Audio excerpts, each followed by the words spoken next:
बालाकोट में भारत की तरफ से आतंकियों के ठिकानों पर एयर स्ट्राइक के बाद पाकिस्तान के तत्कालीन प्रधानमंत्री इमरान खान बुरी तरह से डर गए थे। बिल्कुल, और डर की वजह से इमरान खान ने आधी रात को प्रधानमंत्री नरेंद्र मोदी को फोन किया था, लेकिन इमरान खान को जवाब मिला कि पीएम मोदी बातचीत के लिए उपलब्ध नहीं है। बता दें आपको इस बात का खुलासा, बालाकोट एयर स्ट्राइक के समय इस्लामाबाद में भारतीय उच्चायुक्त रहे अजय बिसारिया ने अपनी किताब anger management the troubled diplomatic relationship between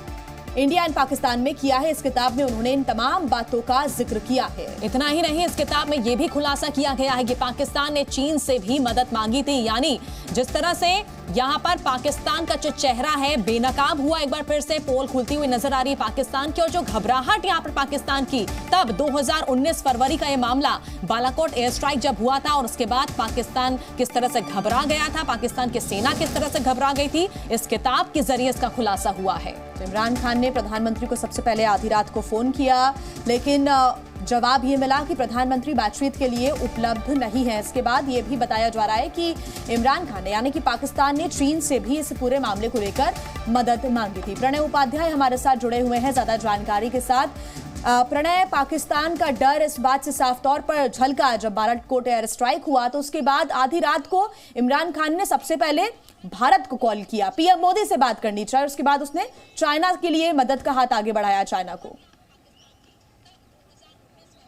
बिल्कुल जिया, पाकिस्तान अगर भारत के खिलाफ आतंकी करतूतों को अंजाम देगा तो डरना तो जरूरी है उसके लिए। और यही चीज अजय बिसारिया की जो किताब है वो भी स्पष्ट करती है कि किस तरीके से पाकिस्तान को इस बात का खौफ सताने लगा था कि कहीं भारत की तरफ तनी हुई मिसाइलें जो हैं वो फायर ना हो जाएं। और इस चीज का जिक्र न केवल अजय बिसारिया की किताब के अंदर है, बल्कि कई विदेशी राजनयिकों के साथ उस समय की जो पाकिस्तान की फॉरेन सेक्रेटरी थी तहमीना जांजुआ, उन्होंने अपनी चर्चा के अंदर किया था। और उन्होंने बाकायदा उस मीटिंग के अंदर, जिसके अंदर कई विदेशी राजनयिकों को बुलाया गया था, करीब 2 दर्जन से ज्यादा विदेशी राजनयिकों के साथ उन्होंने उस दौरान मुलाकात की थी जब भारत ने बालाकोट एयर स्ट्राइक की थी। और उसके बाद जब उन्होंने मुलाकात की तो उन्होंने कहा कि भारत जो है वो पाकिस्तान को निशाना बनाना चाहता है, और खासतौर पर विंग कमांडर अभिनंदन को जिस तरीके से उनका विमान गिरा था, उनको अपने कब्जे में लेने के बाद पाकिस्तान ने एक तरफ अपनी जीत दिखाने की कोशिश जरूर की थी, लेकिन उसके बाद उसके अंदर डर कितना था ये अजय बिसारिया की किताब भी बताती है। और साथ ही कई जो विदेशी राजनयिक हैं उनके अकाउंट जिनका जिक्र अजय बिसारिया ने अपनी किताब में किया है वो भी बताते हैं कि किस तरीके से पाकिस्तान की उस समय की फॉरेन सेक्रेटरी ने बाकायदा एक चिट्ठी पढ़ी थी जिसमें सेना की तरफ से इस चीज का उल्लेख किया गया था।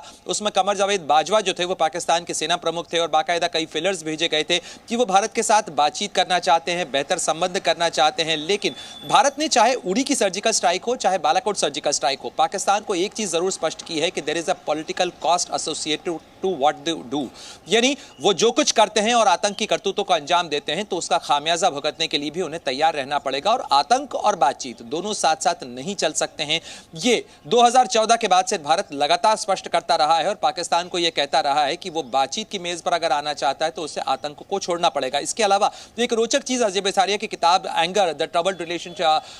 Relationship of India and Pakistan diplomatic ties, वो ये कहती है कि जो आगरा के अंदर उस समय के पाकिस्तान के राष्ट्रपति मुशर्रफ के और प्रधानमंत्री उस समय के प्रधानमंत्री अटल बिहारी वाजपेयी की जो मुलाकात हुई थी, उसके अंदर भी जो बातचीत टूटी थी उसकी मूल वजह जो थी वो ये थी कि पाकिस्तान आतंक के खिलाफ कार्रवाई में कोई कदम नहीं उठाना चाहता। और बाद में मुशर्रफ ने अपने इंटरव्यूज के अंदर इस चीज को माना है कि आतंकवाद को एक टूल के तौर पर पाकिस्तान ने इस्तेमाल किया है। जी बिल्कुल प्रणय, और कहीं ना कहीं इस किताब के जरिए यह खुलासा होता है, यह साबित होता है कि भारत की कूटनीति के आगे पाक हमेशा झुका है और अभिनंदन की रिहाई हुई। देखिए, भारत की कूटनीति ही के साथ साथ केवल पाकिस्तान के साथ नहीं, अगर अंतर्राष्ट्रीय डिप्लोमेसी के लिहाज से भी अगर आप देखें तो भारत की जो कूटनीति है वो काफी कारगर साबित हुई है। इस लिहाज से कारगर साबित हुई है कि भारत, पहली बात तो यह है कि आतंक के मोर्चे के ऊपर पाकिस्तान को बेनकाब करने में कामयाब रहा है। अब पूरी दुनिया मानती है कि दुनिया के सबसे ज्यादा अगर यूएन सैंक्शन आतंकवादी हैं तो वो पाकिस्तान के अंदर रहते हैं। पाकिस्तान के में ओसामा बिन लादेन के मिलने के बाद से लेकर लगातार भारत इस चीज को रेखांकित करता रहा है कि पाकिस्तान आतंक को पनाह देता रहा है। और उसके बाद चाहे बालाकोट का हमला हो या बालाकोट की स्ट्राइक हो, या उसके बाद जिस तरीके से उसके पहले उड़ी की सर्जिकल स्ट्राइक हो, भारत ने हर बार ये कहा है कि इस तरीके के आतंकी हमलों के बाद पाकिस्तान को इस चीज के लिए तैयार रहना पड़ेगा कि उसे इसकी कीमत चुकानी होगी। और ये एक बहुत बड़ा डिफरेंशिएटर है इंडिया और पाकिस्तान, यानी भारत और पाकिस्तान के राजनयिक संबंधों के बीच में, क्योंकि अब बिजनेस एज यूजुअल नहीं हो सकता। यानी जो पहले चलता रहा कि आतंक भी चलता रहे, बातचीत भी चलती रहे, कारोबार भी चलता रहे, जिसको लेकर पाकिस्तान बार बार कहता रहता है कि आतंकवाद इतना बड़ा मुद्दा नहीं है, भारत आतंकवाद के मुद्दे को आड़ बनाकर जो